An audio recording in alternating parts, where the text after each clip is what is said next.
اے اہل ایمان، ذرا اپنی چشمے ہائے مزدر کو اشک ہائے بیتاب سے وضو دے لیجئے اور قلب بے قرار کو چادر صبر سے ڈھانپنے کی تیاری کیجئے، چونکہ یہی وہ ایام تھے جب نواسہ رسول صلی اللہ علیہ وآلہ وسلم جناب امام حسین رضی اللہ تعالی عنہ کو پورے خانوادہ نبوت کے ساتھ سرزمین کرب و بلا میں محض اس لیے بدترین شقاوت قلبی کے ساتھ شہید کر دیا گیا کہ آپ اپنے نانا محمد صلی اللہ علیہ وآلہ وسلم کی امت کے مستقبل کو ایک ایسے شخص کے دستے ناپاک میں دینے پر رضامند نہیں تھے جو فسق و فجور میں ڈوبے ہونے کی وجہ سے اس منصب جلیلہ کا اہل نہ ہونے کے باوجود بضد تھا کہ اسے خلیفۃ المسلمین تسلیم کیا جائے۔ ناظرین گرامی، میں ہوں ماجد ملک اور آپ دیکھ رہے ہیں ریئل ورلڈ کو،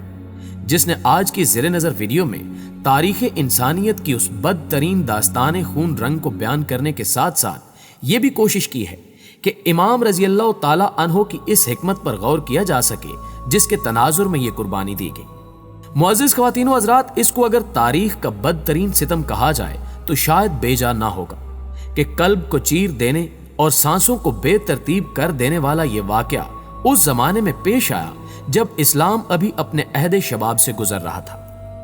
امیر معاویہ رضی اللہ تعالی عنہ نے جب یہ محسوس کیا کہ ان کی رحلت کا وقت قریب ہے تو آپ نے شفقت پدری سے مجبور ہو کر اپنی اس خواہش کے لیے کوششیں بھی کی کہ کسی طرح امت کے بہترین لوگ یعنی صحابہ کرام رضوان اللہ علیہم یزید کی بیعت کے لیے رضامند ہو سکے، لیکن یہ ان کی زندگی میں ممکن نہ ہو سکا، اور آپ کی رحلت کے فوراً بعد یزید نے نہ صرف تخت ملوکیت کو تخت شاہی میں بدل دیا بلکہ اپنی ذاتی وراثت سمجھتے ہوئے بزور طاقت اپنی بیعت بھی لے لی۔ لیکن وہ جانتا تھا کہ جب تک نواسہ رسول حضرت امام حسین رضی اللہ تعالی عنہ بن علی رضی اللہ تعالی عنہ بیعت قبول نہیں کرتے، اس کا اقتدار خطرے سے دوچار رہے گا، اور ادھر آپ رضی اللہ تعالی عنہ نے بھی حالات کو بھانپتے ہوئے اس کے شر سے بچنے کی تدابیر شروع کر دی اور دربار نبوی صلی اللہ علیہ وآلہ وسلم پر آخری حاضری دینے کے بعد مکہ کا قصد کیا تاکہ فریضہ حج کی ادائیگی ممکن ہو سکے، لیکن وقت اپنا کچھ اور ہی فیصلہ نافذ کرنے پر تل چکا تھا۔ ادھر اہل کوفہ نے بھی ہواؤں کا رخ دیکھتے ہوئے آپ کو خطوط لکھنے کا ایک سلسلہ شروع کر رکھا تھا،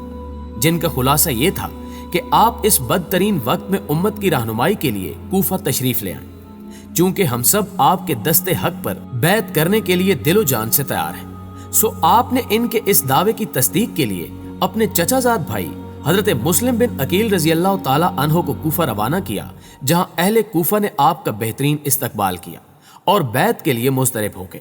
جس پر آپ نے لکھا کہ اہل کوفہ صادق جذبوں کے ساتھ آپ کی بیعت کے لیے تیار ہے۔ ناظرین گرامی، امام حسین رضی اللہ تعالی عنہ نے جب کوفہ جانے کا فیصلہ کیا تو ہر چند صحابہ کرام نے آپ کو روکنے کی کوشش بھی کی، لیکن مشیت الہی کا تقاضا تھا، سو آپ نے 17 کے قریب اہل بیت کے علاوہ کل 72 جانثاروں کے ساتھ سفر شہادت کا قصد کیا۔ اور ادھر جب یزید کو یہ خبر پہنچی کہ اہل کوفہ اس کی بادشاہت کے خلاف بغاوت پر آمادہ ہو چکے ہیں تو اس نے اپنے عہد کے بدترین ظالم ابن زیاد کو کوفہ کا گورنر بنا کر بھیجا تاکہ انہیں اس جسارت سے روکا جا سکے، اور پھر اوراق تاریخ کے مطابق کوفی اس حیات چند روزہ کی خاطر ایک ایک کر کے جناب مسلم بن عقیل رضی اللہ تعالی عنہ کا ساتھ چھوڑنے لگے، حتیٰ کہ انہی لوگوں کی معاونت سے آپ کو ایک بلند چھت سے دھکا دے کر شہید کر دیا گیا۔ اگرچہ اس بے وفائی کی خبر جناب امام عالی مقام رضی اللہ تعالی عنہ تک پہنچ چکی تھی، لیکن اس سے قبل آپ اپنے سفر کا آغاز کر چکے تھے، جس کے بعد آپ رضی اللہ تعالی عنہ نے واپس پلٹنا مناسب نہ سمجھا، اور جب قافلہ حسین میدان کربلا میں پہنچا تو آپ نے سوال کیا کہ یہ کون سی جگہ ہے، جس پر کسی جاننے والے نے بتایا کہ یہ سرزمین کربلا ہے، تو آپ نے حکم دیا کہ بس یہیں پر فرات کے کنارے خیمے نصب کر دیے جائیں۔ مختلف روایات کے مطابق یہ محرم کی 2 تاریخ تھی، اور ادھر ابلیس زادے بھی آپ کے ہر قدم پر نظریں جمائے بیٹھے تھے۔ سو ابن زیاد نے ایک لشکر ناموس دین کی علامت اس قافلے جو کہ خواتین، بچوں اور چند جانثاروں کو شامل کر کے کل 72 افراد پر مشتمل تھا کے مقابلے کے لیے ابن سعد کی قیادت میں روانہ کیا۔ یاد رہے کہ یہ وہی بدبخت ہے جو صحابی رسول صلی اللہ علیہ وآلہ وسلم اور عشرہ مبشرہ میں شامل حضرت سعد بن ابی وقاص رضی اللہ تعالی عنہ کا صاحبزادہ تھا، جس نے متاع غرور کا سودا کرتے ہوئے اپنا ایمان ابن زیاد کے ہاتھ بیچ دیا اور آ کر حسینی خیموں کے سامنے ڈیرا ڈالتے ہوئے حضرت امام حسین رضی اللہ تعالیٰ عنہ کو یزید کی بیعت کے لیے مجبور کرنا چاہا، لیکن باطل نے مجھے چھیڑ کے سر پھوڑ لیا ہے۔ نادان تھا، میری تاریخ بھول گیا تھا کہ مصداق وہ یہ فراموش کر بیٹھا کہ محمد صلی اللہ علیہ وآلہ وسلم کے نواسے فاطمہ بن محمد صلی اللہ علیہ وآلہ وسلم کے جگر گوشے اور علی زادے سے یزید کی بیعت کی بھیک مانگ رہا ہے، جو کہ کسی بھی صورت ممکن نہ تھی۔ تاریخی شہادتوں کے مطابق آپ نے جواب میں فرمایا کہ مجھے واپس جانے دو یا مجھے یزید کے پاس لے چلو، لیکن باطل کے اس پتلے کے لیے یہ دونوں باتیں ناقابل قبول تھیں۔ 7ویں محرم کو سرفروشان حسین رضی اللہ تعالیٰ عنہ پر پانی بند کر دیا گیا۔ 9ویں محرم کی شب آپ نے اپنے ساتھیوں کو طلب کر کے فرمایا کہ میں چراغوں کو گل کر رہا ہوں، تم میں سے جو بھی جانا چاہے اسے آزادی ہے کہ اندھیرے میں یہاں سے چلا جائے، مگر جنت کے خریداروں میں سے کوئی ایک بھی اس گھاٹے کے سودے کے لیے تیار نہ ہو۔ 10ویں محرم کی صبح انفرادی جنگ کا آغاز ہوا اور ایک ایک کر کے وفاداران حسین رضی اللہ تعالیٰ عنہ نے اپنی جانوں کا نذرانہ دینا شروع کیا، اور پھر اہل بیت میں سے سب سے پہلے جناب علی اکبر رضی اللہ تعالیٰ عنہ نے کئی ایک ابلیس زادوں کو جہنم رسید کرنے کے بعد جام شہادت نوش فرمایا۔ ناظرین گرامی، قیامت کے ان لمحات میں حضرت عباس رضی اللہ تعالیٰ عنہ، جو کہ جناب علی المرتضیٰ رضی اللہ تعالیٰ عنہ کی غیر فاطمی اولاد تھے، کہ دست مبارک میں اسلامی پرچم تھا، جنہوں نے نہ صرف دین کی حرمت کے لیے اپنے دونوں بازو شہید کروائے بلکہ وفاداری کی وہ مثالیں قائم کی جن کی نظیر تاریخ میں کہیں اور نہیں ملتی۔ جبکہ ابو بکر بن علی رضی اللہ تعالیٰ عنہ اور عثمان بن علی رضی اللہ تعالیٰ عنہ سمیت آپ کے 6 اور بھائیوں نے بھی ریگے کرب و بلا کو اپنے مقدس خون سے سیراب کر دیا۔ ایک ایک کر کے سر گرتے رہے اور بالآخر خود امام رضی اللہ تعالیٰ عنہ میدان جنگ میں نکلے۔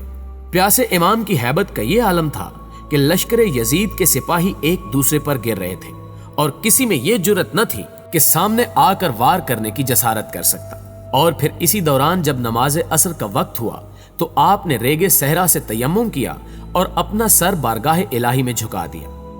بس یہی وہ لمحات تھے جب آپ کے جسم اطہر پر تیروں کی بوچھاڑ کر دی گئی اور آخر کار شمر لعین نے اپنی تلوار بے وقار سے آپ کے سر اقدس کو تن سے جدا کر دیا اور روح حسین رضی اللہ تعالی عنہ جنت کے باغوں کی مکین بن گئی۔